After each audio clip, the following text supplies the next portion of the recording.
There's times I know when it's locked in. You just know. Like I'm sitting there with my buddy Dean Beers, who owns Hot Monk, and we're having a beer on the sideline, and the whole audience is moving. Oh, you know when those moments click. And I actually got a chill just now thinking about that because I miss it so goddamn much. When I see that connection happening, like that is 100% why I do what I do.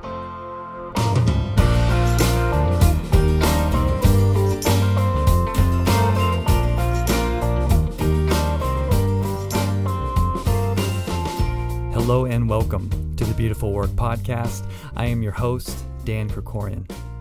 Each episode, we feature a special guest from all walks of life, and we ask them to explore the ins and outs, ups and downs, the trials, and the triumphs of their chosen field. Writers, musicians, coaches, business owners, athletes, and everything in between. We peel back the curtain to hear their stories, to walk their paths, to find out how they breathe life into their beautiful work.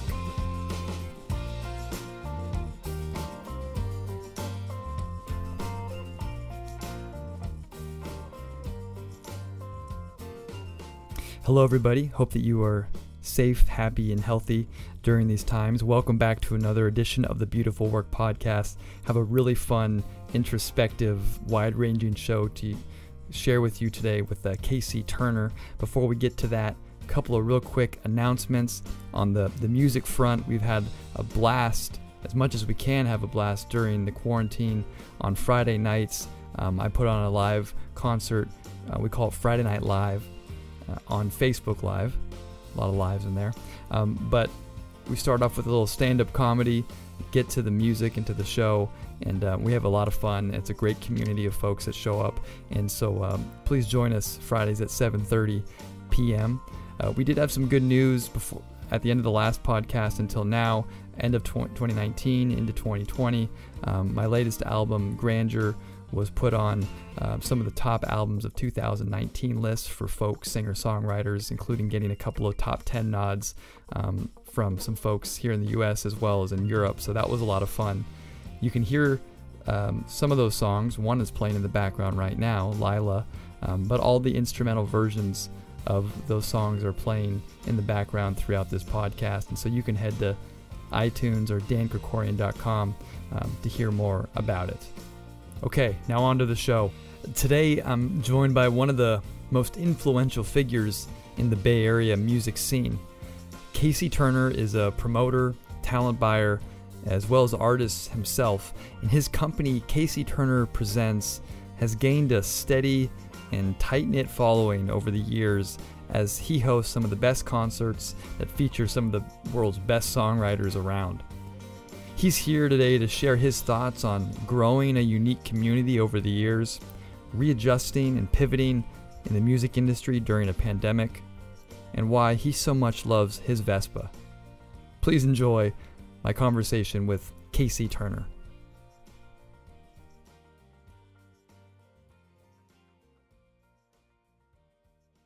All right, I am joined now by Casey Turner. I want to start off by asking you how your Vespa is and if you've been able to use it during this time. My Vespa is great, and actually after this interview, I'm going to go on a little ride. It's probably like the greatest purchase I've ever made in my life. I've got it's a 300 GTV 2013 Vespa, and I bought it, I think like maybe 6 years ago, which is crazy to think about now.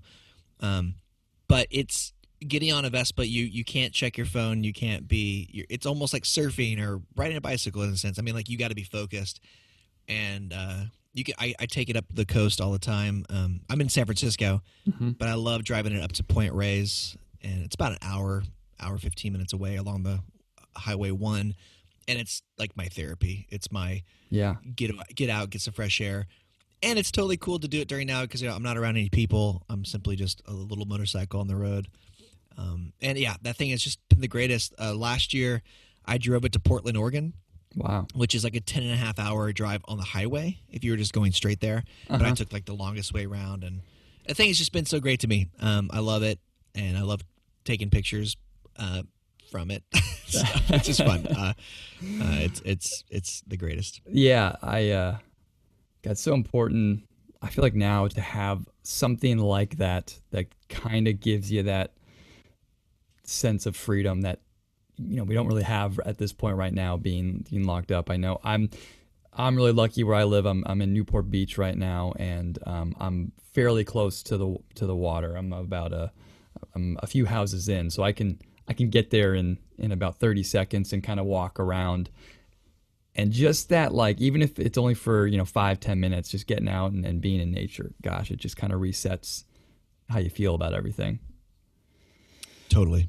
For those that are just learning who you are, and for listeners of my podcast, maybe you could talk about what it is that you do and in your role in the music industry, and then we'll start from there. Sure. So based in San Francisco, and I am a concert promoter and a talent buyer, and also an artist manager, but primarily a promoter and talent buyer is my main gig. My entity is KC Turner Presents, my name. And so what I do is I bring in concerts to various venues. Sometimes it's a rent the room, hire the band, put it all together from scratch. Sometimes it's a shared partnership with the venue. The venue that I've been working with the most over the last probably, I guess, at least 5 or 6 years is a place called Hot Monk Tavern. And they're located in a town called Novato, which is in Marin County. So not that far from where I live. And the last 2 years, not only am I bringing in various shows that are KC Turner Presents shows, I'm also the full-time booker there. So I book all their music. So not all the music I book is necessarily a KC Turner Presents show, because we do a lot of things that don't really fit the mold and brand of what I do. And a lot of the genre that I do is singer-songwriters, folk music, Americana, and also dabbled in with some rock and roll shows for sure that we've done over the years. But I started doing this, I kind of got into it by accident back in 2007, 2008, when I was hosting living room shows, house concerts. And that's kind of what a lot of people knew me for, putting those just intimate, everyone be quiet, money goes to the artist, we're going to support them 100% and listen, and just, it was a really great thing. I still do house shows, well, not at the moment, but frequently. And in 2010, I went to Austin, Texas to my first ever South by Southwest conference, and I met a whole bunch of singer-songwriters there. And to my surprise, they knew, they had heard of the shows I was putting on in the Bay Area, and that made me take a leap. So actually this month, April 2010, I quit my day job 10 years ago, almost, who knows, it could be today, I don't even know, and started doing KC Turner Presents full-time. And that also entails like hosting open mic nights. Sure. I used to book a bunch of farmers markets. I did everything you could possibly think of in exchange for my time to get paid, because I was now launched into this new world. So bottom line is, though, I put on concerts that range in the singer-songwriter to rock and roll kind of genre. Awesome. Thank you. And that's how you and I met way back in the day. I think it was my first record after I was doing some touring kind of up through the Northern California into the Northwest, and you were hosting an open mic night, and then you had like a featured spot, where everyone would play like 2 songs, but somebody would get to play like 4 or something. And you were kind enough to have me in one of those spots, and we met, and I've just... Yeah. Was that in Marin? Or was that in San Francisco? It was in Marin. Okay, so was that at Finnegan's, the bar? Yeah, it was. Yeah. I hosted that open mic there from 2006 to 2012. That was the open mic that I got my like 10,000 hours of everything in. Running sound, emceeing. Yeah. And yeah, that's right. That was a long time ago. I know. So my one of my sisters went to Dominican, and so it was nice going up there, finding a spot to play, being able to bring some people out, and I love that Marin County area where that was at. So it's been a while, but it's been fun to see your growth of this whole thing, because you and I, we meet at this open mic night, and like you, we've both been at and played at many an open mic night, and all the different characters that come in and out, and people that take off from it, people that are just coming in after work to have fun, and so it's been really fun to see your growth. And I think that what I've loved seeing about your career is the Casey Turner Presents just seems to have this sense of community around it. Like, I see the videos you post and the people that you have and the artists that come back, and it's like, it's really a thing that I think is hard to find in music these days. I know venues have concerts and people come in and come out, but your events have a certain feel to them. And I'm curious as to how you got there. That's really sweet. Thanks for that. Yeah. I think it just kind of came for me natural. I mean, hosting open mic nights is such a community event in itself. Although I've been to plenty, and you've probably been to plenty of open mic nights where, I mean, it really does fall on the host, right? I mean, the Finnegan's was not the ideal place to perform. It's a bar. Sometimes we had nights where there was like a game playing, and it was a really tough battle. But for me, my responsibility as a host always felt, one, like I never played at my open mic nights. So I always made sure it was very clear that I'm putting this together for these people to play. It's not about me.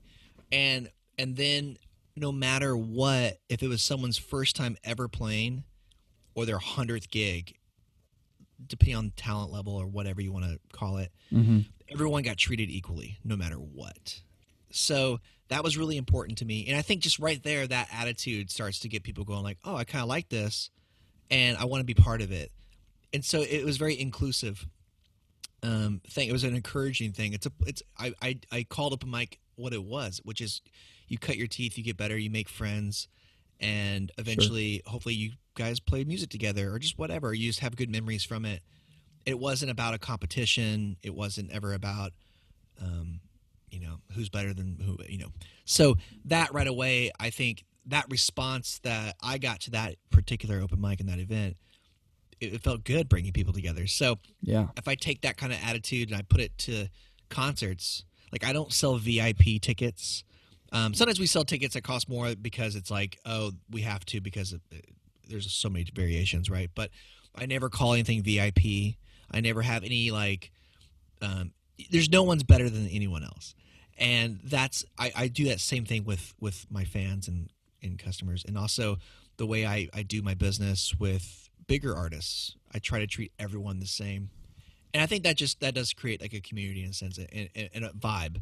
Yeah. I try not to get mad. I try to hold it in and I try to think things through and also just always enter with a smile on my face. Like, hey, we're all here to have a great time. So I think that helps kind of spiral a community and gets people like that. It's not cliquey. We're not trying to do something better than someone else. We're just doing what we do. Sure. But trying to do it right in the sense of like quality and putting the artist first.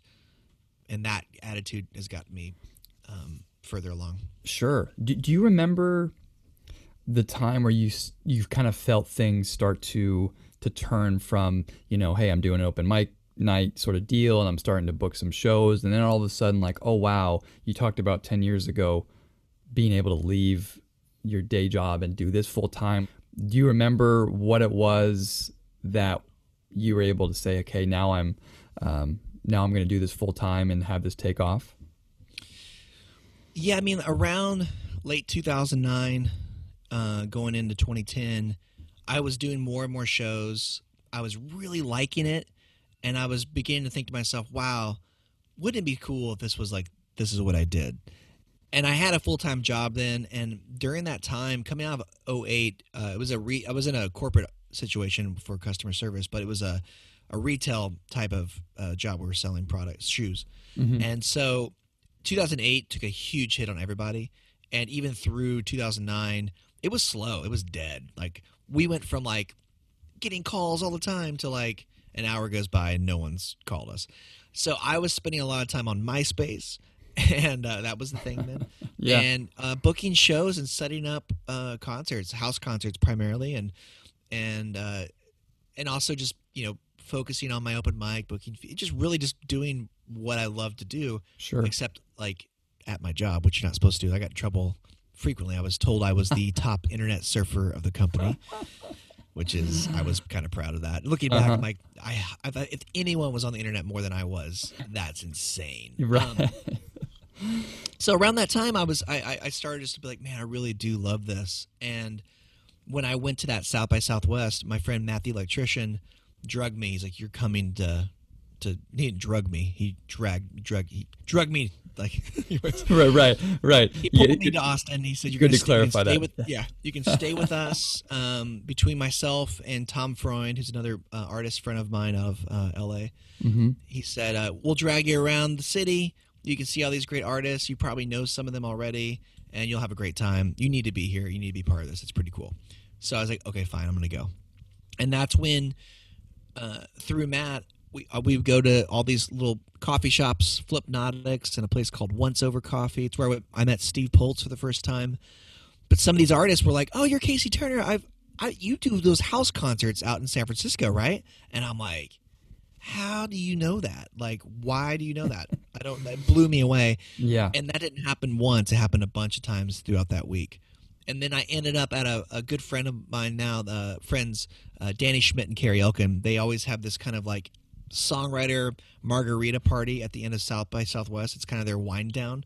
And I think it was the first time they'd actually done one. And there's like 25 or 30 of us in this living room, and they just pass a guitar around. It was the most wonderful night, and I met so many friends there. But again, a lot of those songwriters in that room were at least familiar with what was happening. And to me, when I left, I was like, man, the iron feels hot. If people in Austin know about it, and people in the Bay Area were getting psyched more and more about the house shows and stuff, I was like, if I'm going to do this, like, I got to do it, or I'll never do it, meaning jump off and quit the job. And at that time, also February 2010, so that I quit in April 2010. So, but in February 2010, a month or so before the South by Southwest, which was March, my girlfriend and I moved from Novato up in Marin to San Francisco. Because back in 2010, you could do that. It's before rents went bonkers. We actually got a decent deal on a rent control place, and so now I was driving to Novato every day for work too. So now I started doing the math of how much money I'm not making, and it made it a little bit easier. I didn't make that much money anyways at the job, so the transition at first was still hard, but like it was not as hard if I was making like a ton of money or something like that. So sure, I came back, and that's when I felt like the iron was hot, and I was like, I'm just going to jump in and do it. I'll never forget though the first day as a full-time concert promoter, talent buyer, whatever. I got my laptop and I sat in the kitchen table, and I set it down. I opened it, and I looked at it, and I go, uh-oh. I was like, what am I doing? But I've got a really great partner, and she that's great. She was very confident, like, we got this. You're going to do this. So that was huge. If I was by myself, if I was just like single dude at that time without her, I think I don't know if I would have done it. That feeling is that resonates with me quite a bit. I remember I was working at a mutual fund company before I decided to jump off to do music and do all the other endeavors and things I was going to do, and basically leave a nice cushy 9-to-5 that was paying the bills and all that. And I remember that first day when I wasn't going to work anymore and just going out to my garage to start working and going, okay, like that same feeling of you better make this happen, which is scary and motivating at the same time. One of my favorite advices that I ever got from a friend, my buddy Dennis Hanetta, he said, you're going to be very surprised at what you're capable of doing when you have to do it, when you're put in that situation. Sure. And that stuck with me, and it still does today. Like when I do new projects, like the little podcast thing that I'm starting up, I'm still terrified to do it every time, but once you get in that corner and you got to do it, you can really step up. And so for me, I needed to leave the cushy security of a job to do this the way that I do it now. Otherwise, I would have just been dancing around it.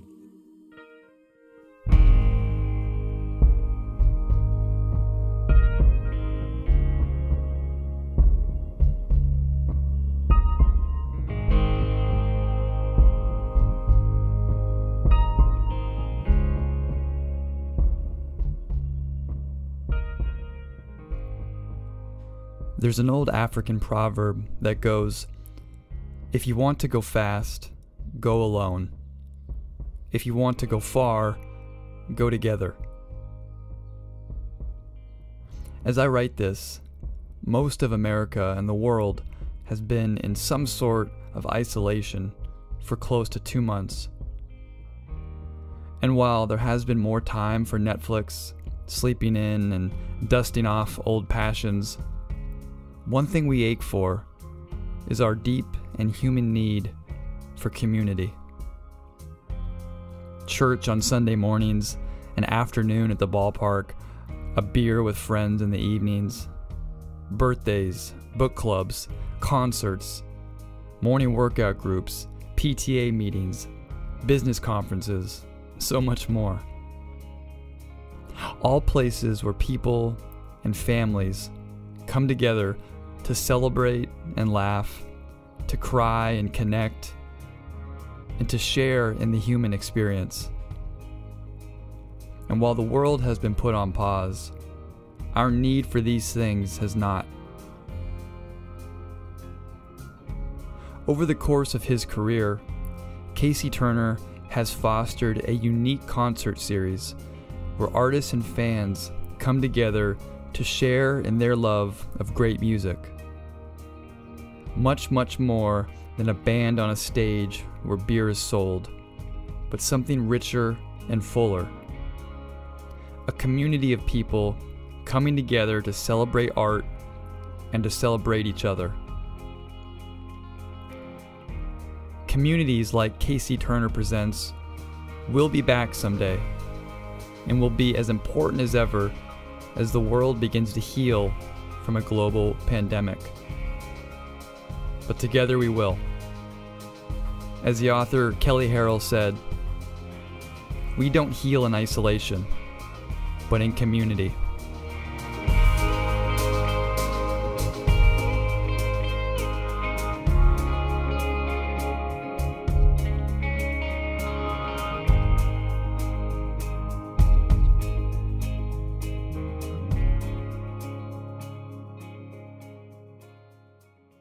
We have this interesting pause right now. I'm really interested and curious to hear your thoughts on the music industry now, where it's going, let's say in the next 5 to 6, 7 months, short term, and then let's maybe talk about the future and how you fit into it and how Casey Turner Presents is evolving and how artists need to evolve. Well, I mean, right off the bat, I'm very thankful that I never got successful enough thus far to do like 1,000-person shows all the time. I did get to put on one show, the Fillmore, which was 1,200 people. That's the biggest thing I've ever done. But that's like once ever. My normal pocket is between 100 and 300 people on a regular basis. And then obviously smaller for house concerts. So I'm looking at that as kind of an advantage as we look in the next, 5 months to a year. Yeah. Because when we do get back, like you said, when we will get back to people gathering again and seeing shows and what have you, it's obviously going to be very slow progress to people's confidence to want to go out. Guidelines, regulations, I am assuming will be just as they were when they were released. Before it was like 1,000 down to 100, down to 50, down to 10. It'll probably be the reverse of that. So if we get to a point where it's like, okay, 50 people can gather because we've got treatments and whatever, that's my pocket. I mean, like I can call 100 people right now that would play a 50-person room in a house concert, a music venue, anything. That's just where I live. That's where a lot of my people live. So, and my audience prefers that because it's probably going to be an intimate, seated show that's quiet and not rowdy. So for me, that's probably going to be my focus once the dust clears. It'll be interesting, because no one does have a real timeline. For example, if you go to my website, you'll still see shows up there booked and selling tickets for July. Am I confident July is going to happen? No. At this point. We already moved all of June. But with that said, if we end up moving things to the fall, we're going to honor tickets. And so we're constantly pushing things out. Sure. And do I feel like it's possible we won't do any shows for the rest of the year? I do think that's possible. But there's no reason to jump at it and cancel them all now because anything could change. A miracle could happen. You never know. I'm going to just do it as we all kind of go along. I think all the venues and promoters are kind of watching each other and taking cues from each other. Like when I started canceling my June shows or postponing, moving, I noticed just several others like the next day doing the same thing. So I feel like everyone's kind of watching what each other are doing. So, but if I was like a promoter that was like, I book a 600 cap room, a 1,000 cap room, a 3,000, a festival, I would be internalizing this. Even, I mean, we're all in the same boat, but it's like we're not. That's a total like before they can get back to their normal business. Right. That is, I feel like a longer timeline that is terrifying. And it'll be interesting to see who does make it through once the smoke clears. Not just venues, but promoters like myself. I'm small and independent, but like even the big companies have all these employees. So the future, I don't know. I mean, everyone's kind of holding on tight. I hear some very unrealistic things like, oh, come August, we'll be fine. And I'm like, I don't know about that. I think that sounds a little hopeful, which is great, but also unrealistic. Yeah. So for me, I'm kind of speculating, but I'm also trying to focus my scared energy into being creative and prepared. So I've already had conversations with some of the bands. Like, okay, like here's an example. I've got 2 shows with the band Cracker in June, and Cracker's a pretty big band, and we were looking at moving into July, which is obviously probably dumb, but that's the only date they could do. So it's like, well, we'll put the hold on, and if it doesn't happen, we'll look at 2021. But let's say pretend end of July comes and you can have 50 people gather. Well, a band like Cracker might do a show where it's like a higher ticket. We do 2 shows in one day, and then you actually get 100 people. I don't know. I don't think that's going to happen, but we've talked about just being creative with artists doing 2 shows in one day, an afternoon show and an evening show, if the crowd is only allowed to gather at 40 or 50 people. I'm also just making up numbers right now. It could be 10 people. It could be 100 people. I have no idea. No one knows anything more than anyone else. No, and that's what's so hard. And interesting, too, to hear you talk about artists trying to book stuff. And, you're kind of on the front lines, obviously, with your business being a promoter and booking concerts and trying to figure out, when can that get back to normal. What are you hearing from artists that you're working with as far as like how are they trying to sustain through this time? Because I know a lot of the artists that you work with, it is their full-time job to be out on the road and play shows. And what are they going to do? What are they realistically trying to do to make ends meet for the next 6 to 12, 18 months, however long it's going to take? Well, it's definitely a different conversation depending on the artist. Sure. I do have some friends that have success with radio hits, etc. So they've earned income that's good from just the royalties from those bigger hits. And touring's a big part of their business, but taking a year off or whatever isn't super damaging to them. I mean, it is, but like they're not in a position where they were depending on it. So there's that conversation with some artists. I'll see them go live and do their Facebook Lives, and they're doing charity fundraisers instead of like Venmo me, kind of vibe, which is really cool. But then I know artists that have similar situations, but they have younger kids. Maybe they had just bought a house, or they just have a different lifestyle. And I know like those guys and gals that work 200 plus shows a year, and now all of a sudden they just lost like 150 grand worth of shows in the last 3 months. They're like, oh shit. And so I see a lot of them, the response is some people are sitting tight, I think, and it's kind of watching and getting the bigger picture of things. I was talking to my friend Chuck Prophet the other day, and he hasn't done anything live yet. He hasn't done like a Facebook thing. And I think at first he was super against it. Now I think he's starting to, we talked a little bit about it, and I think he gets it. He said he's been just doing like a lot of reading on the Dust Bowl. He's been reading about the Spanish flu, all these things where humanity kind of stopped for a second in certain pockets. And I think he's trying to get a really big pulse and a picture of the whole thing before he comes out with what he wants to talk about or sing about, or even how he wants to approach it. But then there's way smaller indie artists that, are playing the coffee shop circuits and house concert circuits and not playing the bigger rooms around the world that really do depend on touring, and they tour nonstop and barely even have a place to live because they are on the road so much, and now they're hunkered down in that little studio that they would call home. And those folks, I see them online daily playing for tips. and they're doing the best they can. But I've already talked to a few that feel like the honeymoon stage of the online shows is starting to wear off a little bit. And we're only 1 month has passed so far, a first of the month. So we haven't even gotten real to like 3 months of rent due or whatever. So I'm really worried for those folks. I mean, I'm worried for myself. I'm not at the moment a paycheck to paycheck person, but ask me again in August how I'm doing. And yeah, that will be a clear indicator. But we're all like on the front line, like you said, from the artists, the managers, the agents. I mean, I talk to a lot of agents more than I do artists. Okay. When it comes to booking shows and what have you.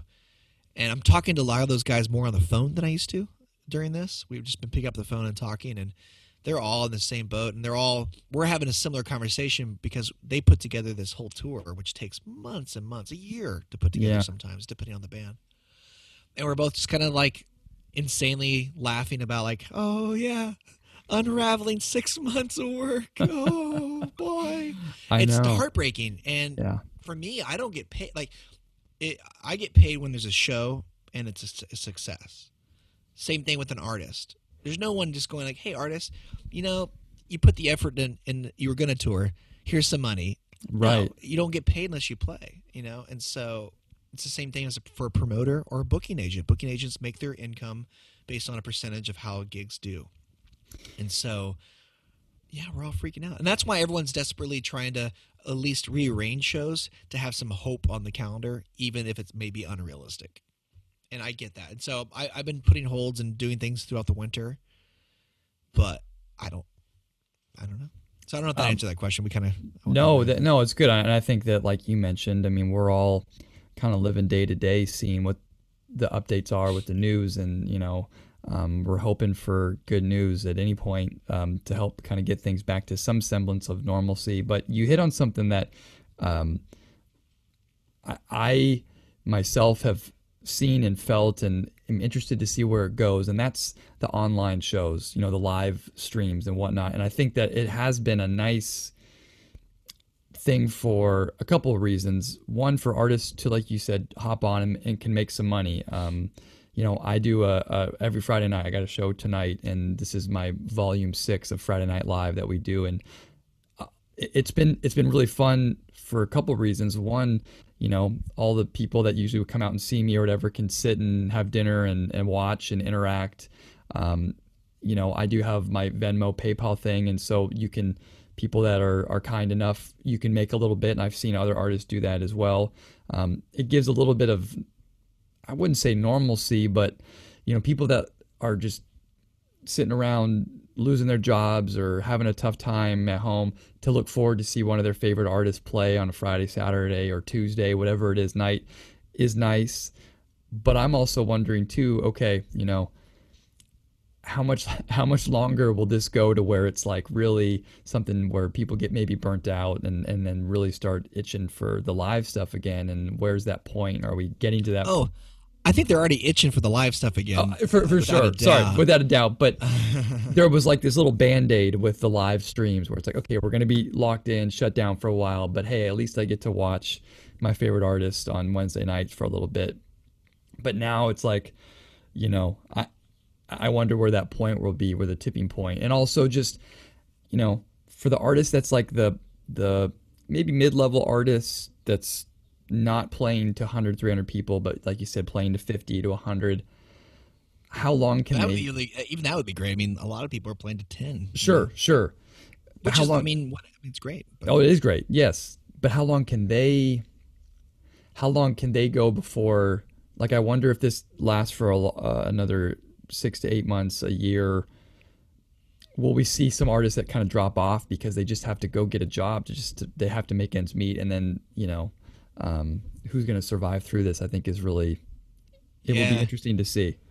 It's going to really also depend on what our powers that be decisions are if it goes that long. I'm shocked that like people still have to pay rent right now. Like mind blown. Like, and you live in California.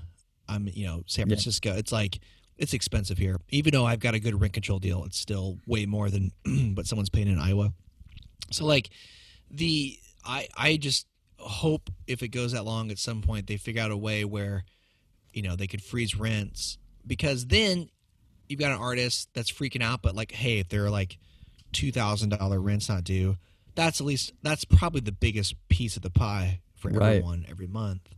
And I know that in San Francisco anyway, it's illegal to evict anyone if they can't pay, but you still got to like owe that money at some point. So that's insane. I mean, can you imagine you make like 27 grand a year and then you owe like 18 grand in rent at the end of the year? I mean, that would just be out of control. But so I think what's going to happen, or going to have to happen once it really does start to, people get burnt out, as you say. One, I think people are going to have to get more creative with their shows. Yeah. And maybe that entails some type of software where they can collaborate with people or do in the rounds or make it different than what they've been doing every week. Maybe they need to strategize their timing of it and do less saturation of what they're doing. And just like touring and playing your hometown, being strategic on how often you do it. Mm-hmm. Partnering with venues, promoters, maybe to do some type of exchange to go live from their page, so you're playing to a different fan base, or at least some new fans. We're going to be doing that actually with Hot Monk. We're putting together Hot Monk has an entity called Hot Monk Presents, which is our music program there. Aside from Casey Turner Presents, this is the other thing I book when it's just artists playing there. And we're going to do live feeds from the Hot Monk pages with some of our favorite artists. So we'll give them admin access that evening. They'll go live for 45 minutes or whatever. And we'll try to generate some tips that help our live music production staff and also them. So it's a win-win situation. Cool. And then we'll promote it like a normal show to our email list, make a Facebook event. So that's a really cool way to partner with artists and give them hopefully a little bit of a different avenue than they've been doing on their own page every day or twice a week or once a week. But there's been some of the shows out there I've seen that are just mind-blowingly good. And I got to give this guy props. He's a really good friend of mine, but he's a local San Francisco artist. His name is Sam Chase, and his entity is The Sam Chase. Okay. So his band is called The Sam Chase and the Untraditional, and that's where he streams from. And Sam's background, he's a great songwriter. He's a great performer. He's also hilarious. Like, he's not a funny songwriter. Uh-huh. He's a quirky, he's got dry humor, but like, he's just a funny person too. He's really creative. And his background besides playing music is he studied film in school, so he's really good with camera work and stuff. So he's got his thing set up. It's super creative. It's called The Sam Chase Live from the Bunker. He does it every week. And I think it's on Fridays as well. And he uses his OBS system. He's got multi-cameras set up. And it, like, when he starts it, he's got this like 2-minute intro of like this film thing he put together, and it's hilarious and it's amazing. And then he's also doing this thing where he's having local businesses or artists make short commercials themselves and then send it to him. He'll edit them and make them a little better. Cool. And then he'll be like, hey, we got a little message from our sponsor, and he'll hit a button and it'll go to that commercial. I mean, he's not collecting from it. He's just helping people spread the word about what they're doing, or to-go order service at his favorite bar or whatever. And it's just, I was watching it thinking I was just going to tune in for a minute. Ended up watching the whole thing because I was so engaged and so entertained. That's he had cool. a great flow to it. It was super pro, and it sounded great and looked great. So he's really stepped up the par for me. Now when I see other people's or even think about doing my own thing, I'm like, man, yep. If Sam Chase was doing this, it'd be way better. That's cool. No, I highly recommend checking that out. I will. I wrote that down to check Sam out, and all his past videos are up there, so you can check out like last week's cool. stuff. Go and relook at them, which is great. Yeah, I know for myself, the very first week I did it, I just kind of hopped on and was like, hey, I'm going live. And then, people hopped on and it was like, okay, this is cool. Since then, I've done a thing I've always talked about in another life. I'd like to make a run at being a stand-up comedian. So to start each one of my last 5 shows, what I do is I get up and I've written 5 jokes for the week about the quarantine situation. And my wife comes and sits next to me. And after I get done telling the joke, she puts up a 1 through 5 rating and rates how good or bad the joke was. And then the audience does too.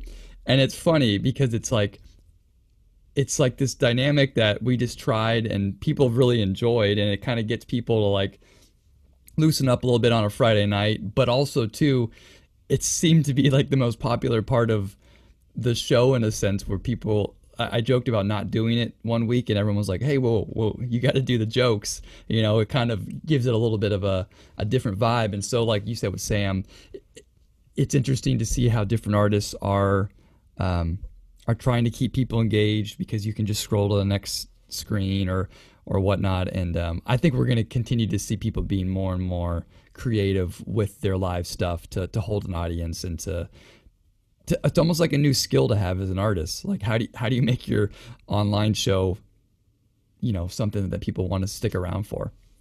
Right. I mean, goddamn, being a stand-up comedian right now, can you imagine? Because you need that feedback. I mean, you need that feedback as a songwriter. You test out new songs, and how do you gauge if it's going over well? Do you have one of your jokes you can share that you've already? Yeah. I can, for sure. Actually we just posted the top 5 quarantine jokes on medium.com from our Friday Night Live, which has been fun. But give us a teaser. So one of them is, man, I'm not like in the okay. No, I'm good. But so one of them is, it's got to be really tough for mosquitoes right now, just buzzing around in parks. Like, where the hell is everybody?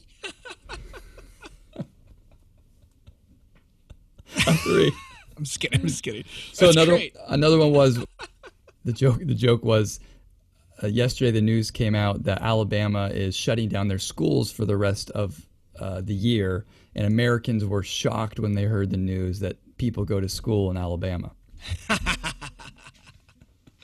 So that's great. Sorry to any Alabama listeners out there. It's just a joke.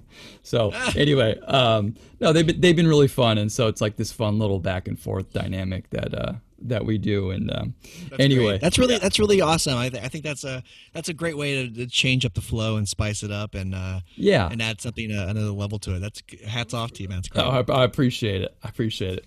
We all need to laugh right now too. I mean, like, it's so tough, and a dear friend of mine, his name's Bill, he works with Hot Monk, and I guess he's kind of like my superior, and I guess he is, and we talk every day, and we laugh. We're really crass, and we're terrible people, but like, we make each other laugh every day, and we always remind ourselves that we're all sad as shit and freaking out, but we need to still laugh. If you can't smile and laugh, it's like, that's when it gets tough. Sure. So, yeah, so important. Yeah, even not to make light of the situation at all, but it's like, you gotta like find some kind of light to laugh. Yep. Or it'll hurt.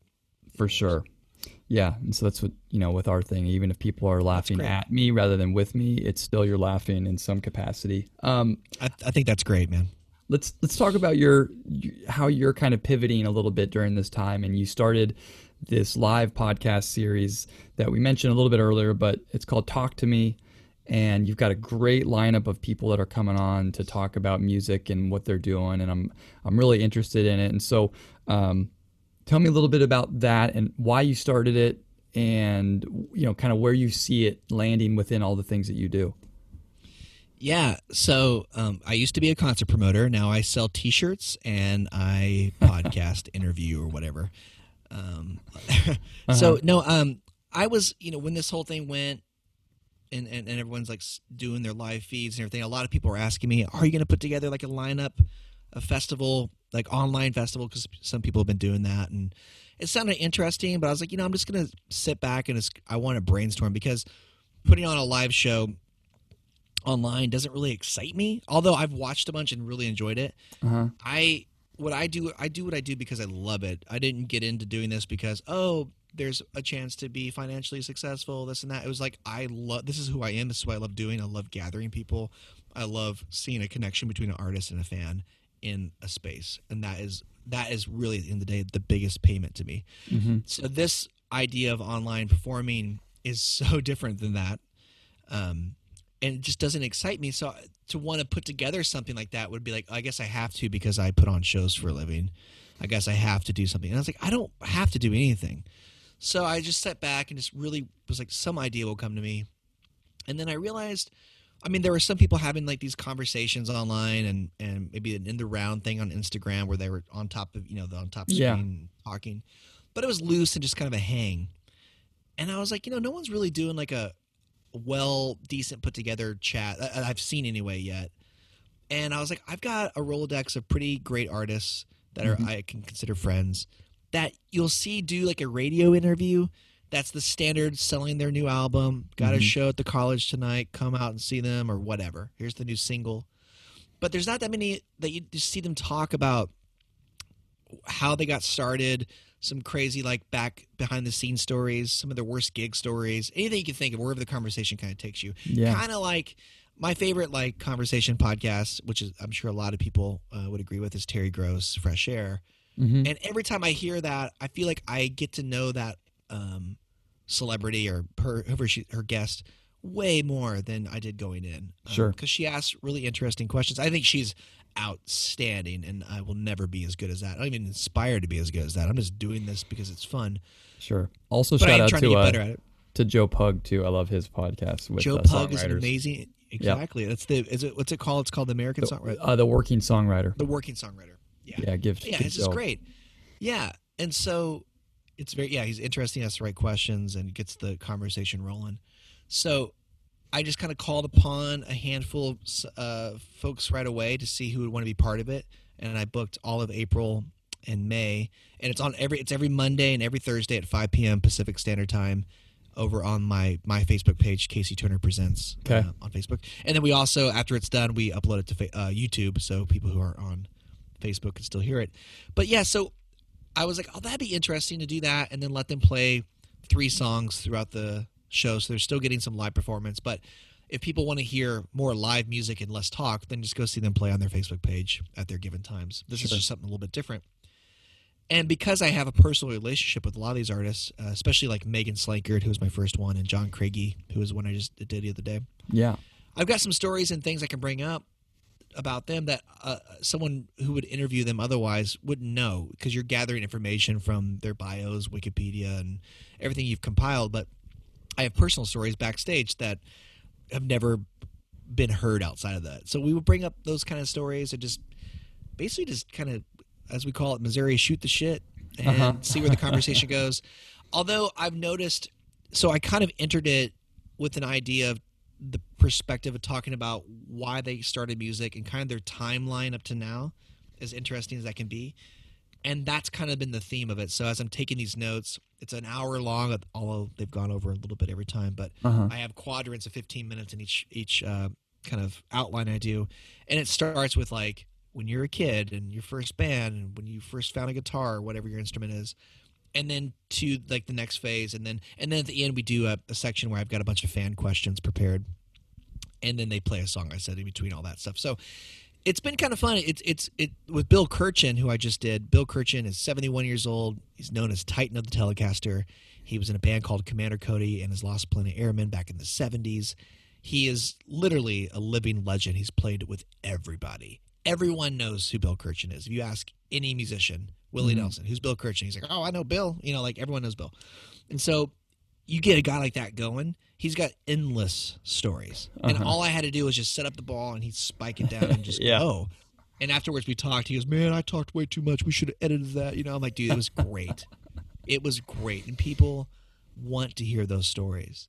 And so we had such a fun time, and it's such an honor to be able to talk to someone like that. And if you look online, there's not that many interviews with him. There's a couple from like 15 years ago, but like there's not that many. And also that it's kind of set up like this, which is pretty clean and sounds decent. And it was a really great time. It was one of my favorite moments. And so last night it really clicked to me like how much fun I'm having with this. And I'm more excited about the ones coming up than I even was before. So, and also we're getting better. It's a little tighter. I'm learning how to interview and most importantly talk less. It should be called Casey Turner Presents himself talking less, because I talk a lot, especially when I drink a lot of tea. Well, my next question was about kind of the new skill set that you're learning. So from your years, the last 12, 15 years, you've been building this company where you are a promoter and you are out in front, putting together shows and, putting the artist kind of in the forefront to put on a great show. And you're someone that works with them, but now you're in a role where you're actively on screen and interviewing and talking to them. And so what are you learning about, I guess, yourself as you're developing this new skill as a podcaster that maybe you didn't know or that you're excited to be doing? That I had to physically restrain talking too much. So the one thing about Casey Turner Presents, and when I started the name and everything, I purposely put my name in it because for a couple of reasons. I wanted to have a clear relationship with the artists and their team and the fans. I wanted the fans to know who's behind putting this show together, because I feel like if you can find yourself to be not only connected to your favorite artist and the setup, but also to the venue and the behind the scenes, you're even more invested and psyched when you spend $25 on a ticket. You know, you're not just supporting this artist, you're supporting this community cultivating machine. And so that's number one. So, and also whenever I send out a newsletter about upcoming shows, I want people to know who's writing that letter, where the voice is, where it's coming from, and how heartfelt it is, and how much I care about these upcoming shows. And then the last part, which makes me kind of shoot myself in the foot for growth, is that I am present at every show I put on. So every show that says my name on it, I'm there. I introduce the artist. When they're done, I say, let's give it up one more time for said artist. And then I do my best to shake everyone's hand as they're leaving the venue to say thank you so much for being here and for supporting live music. So there's a face and name behind everything going on. So I've already done that a little bit by being on stage and what have you. So I figured transitioning into this kind of live podcast thing, I'm probably going to get some artist friends to sign up for it because we're buds and they trust me and they know it's not just like an entity that puts on their shows when they come to town. It's a person. And the fans know there's a person behind it that they've had a relationship with via my newsletter and just the shows we've done and meeting at the merch table or after the show over the years. So I felt like that transition was pretty easy. It doesn't bother me. It doesn't make me nervous being on camera talking. The only thing that made me nervous is that, okay, it's a level of performance that I'm not used to. When you're performing with a guitar, like, it's you. That's what you're doing.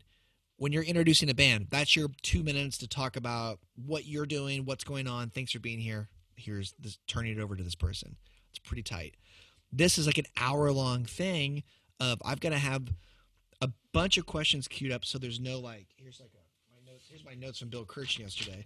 You know, right. I want to have things queued up so there's no dead air. Now, with him, there was no problem. We didn't even talk about a lot of things on my list, but I was ready to transition into a topic if it just kind of went dead for some reason. And I had to make myself incredibly knowledgeable about things I didn't even know about him going in. I know a lot about him and his career, but there was a lot of details in certain pockets I didn't know about. So I had to go and research and be kind of, I wanted to be like more knowledgeable than maybe the fan listening so that it really does come across that this guy knows his shit. It's like if you're interviewing someone about their book, you better read the fucking book, you know, or watch the goddamn movie so that you can ask questions that are relevant and interesting. And that's kind of how I'm prepping myself for each of these. And there's some artists that are coming up that I know a lot about, and I don't even need to do research, like John Craigie. But then there's some that like I got to do some reading. Like there's things about Robbie Fulks' career that I'm super psyched to learn more about, so that I have interesting things to engage with him with. So that's kind of where I'm at. Sure, absolutely. Well, I know we're kind of coming to the close here with the interview. I don't want to take up your Vespa time too much while it's nice out. But I did just have one or two quick ones for you as we head out of the interview. And thanks so much for sharing. I mean, I think this is going to be a really fun conversation for people to listen to that I know that are in the music industry and that are trying to figure out what to do and, you know, looking at how things are going, to hear from someone like yourself that's, you know, in the mix like we all are. But thanks, man. What's one of the best investments that you've made in your career? Besides the Vespa? Right. Or it could be, yeah, right. Best investments. I mean, there's probably multiple answers. I want to have the right one, but I will say on a very simple, basic level, hiring other people to help from time to time. So on one hand, like I've got this incredible artist. Her name's Vika, and she does all my posters. So she did the Talk to Me It's a podcast great poster poster. and everything. It's pretty It's cool. really I good. mean, like, and she's getting better at it, and I've totally invested in her because at first she didn't know anything about posters, but she's always been a good illustrator, so we've learned together, and just having that is huge because you get like I was making posters like on my iPhone, and it just wasn't good. And my girlfriend is actually a graphic designer, but she's got a full-time job and she's super busy, and I just can't ask her to do all my posters. I have a lot of shows, so that one, hiring help. So her.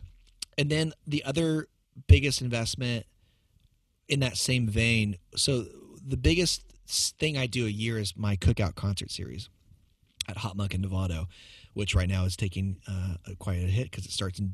Actually, it was supposed to start May 31st with Mason Jennings and go through October, but whatever. So that's in limbo. But so I love him. it's our 7th year doing it. I love him too. It was our first time ever put on a show with him, so I'm super bummed. But the first year we started doing the series back in 2014. So yeah, this is the 7th year. The first 2 years, actually, I brought all the PA. I not only booked it, I ran the sound.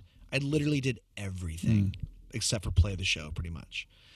And then the 3rd or 4th year, I can't remember which year it was, I started hiring a production team. We've got a guy that brings in a great PA. He runs the sound. I got another guy that brings lights. He sets those up and runs those. And now taking myself out of the sound tech equation was huge. I could talk to fans more and engage with people that are at the show.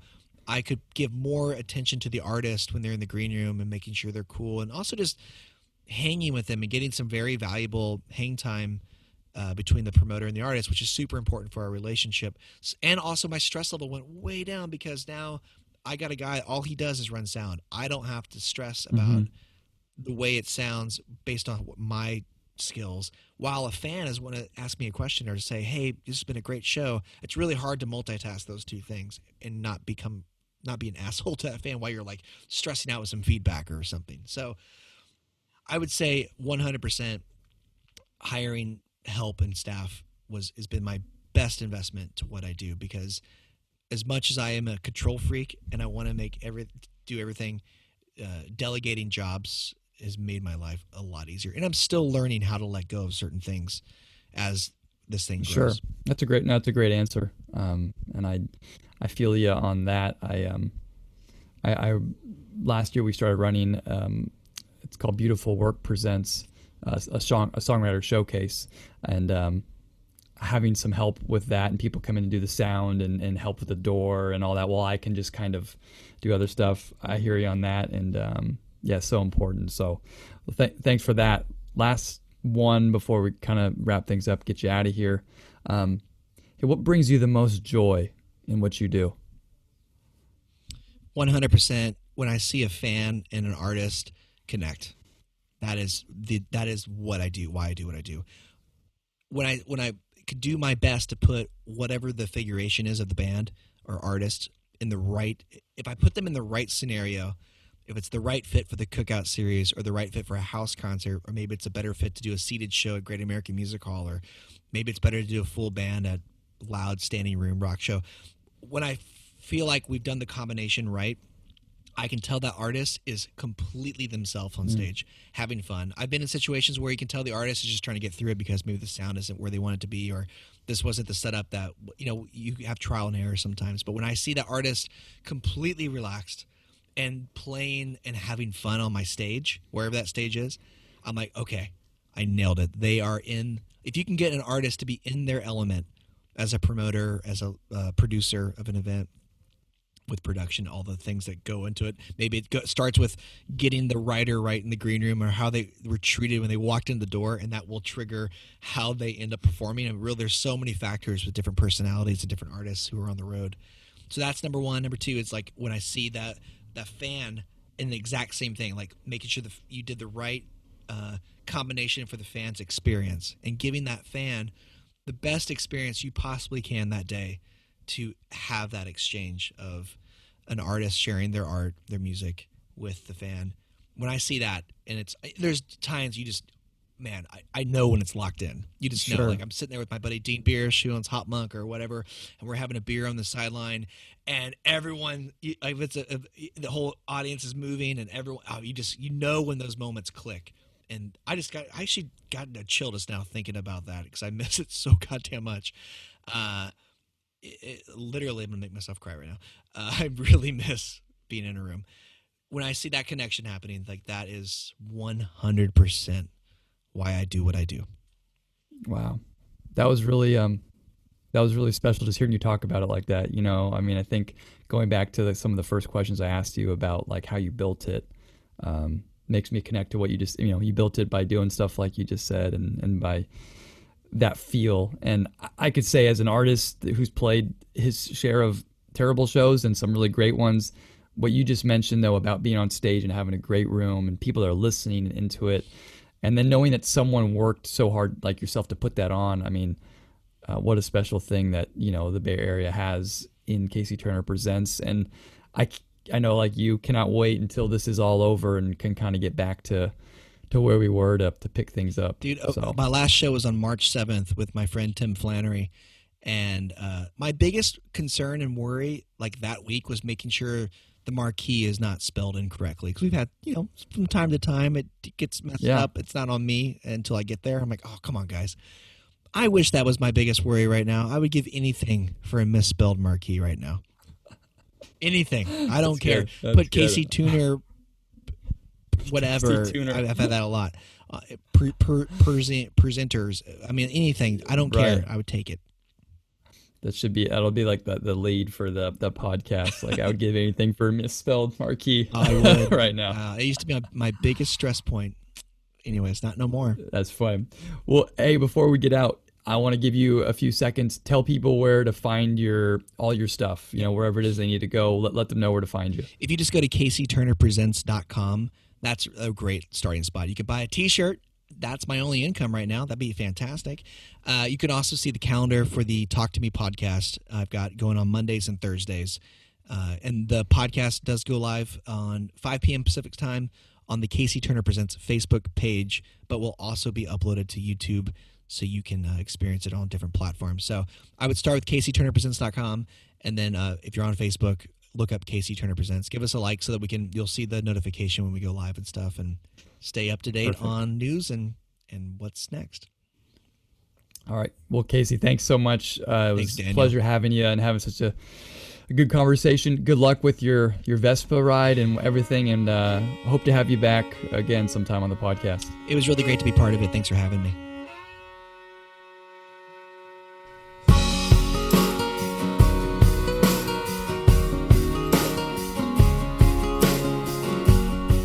Thank you for tuning in to the Beautiful Work Podcast. Please visit CaseyTurnerMusic.com to find out more about Casey Turner and all of his concert series coming up. For more information on the Beautiful Work Podcast as well as my music, please visit dankrikorian.com or beautifulworkpodcast.com. Thanks so much again. Until next time, keep making that beautiful work. We'll see you soon.